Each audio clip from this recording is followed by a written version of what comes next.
இது சத்தியம். நான் அனுபவிச்ச உண்மையை சொல்ற, மேடைக்காகவோ சொல்லவில்லை. என்கிட்ட வேல்மாறல் மகாமந்திரத்தை கேரளால ஒரு மலையாள பெண் படிச்சாங்க. அவங்க அந்த சகோதரி தமிழ் தெரியாது.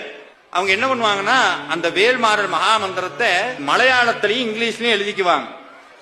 இங்கிருந்து அவங்க சவுதிக்கு போகணும். அவங்க நர்சிங் படிச்சிருக்கிறாங்க. ஒரே பொண்ணா அந்த இடத்துக்கு போனா தான் சம்பாதிச்சு குடும்பத்தை காப்பாற்ற முடியும். முருகன்ட்ட என்னென்னமோ முயற்சி பண்றாங்க, வேலை கிடைக்கல.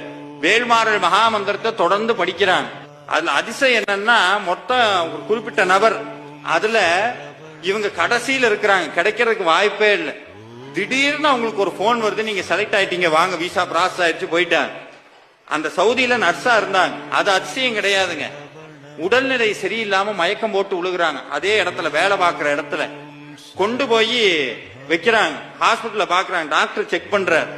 செக் பண்ணிட்டு, I think I cannot cure her. உடம்பு ஒரு மாதிரி ஆயிட்டு இருக்கு, நம்மளால அன்கண்ட்ரோலா போயிட்டு இருக்கு, கொஞ்ச நேரத்துல உடம்பு ஜில்லுன்னு ஆகுது, உடனே ஊருக்கு சொல்லுங்கிறாங்க.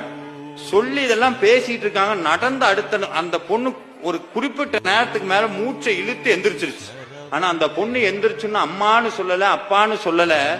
தருக்கி நமன் முறுக்கவரின் நெருக்குமதி தரித்த முடி படைத்த விரல் படைத்த இறை கலருக்கு நிகரார். இந்த மந்திரத்தினுடைய வரி என்ன தெரியுங்களா?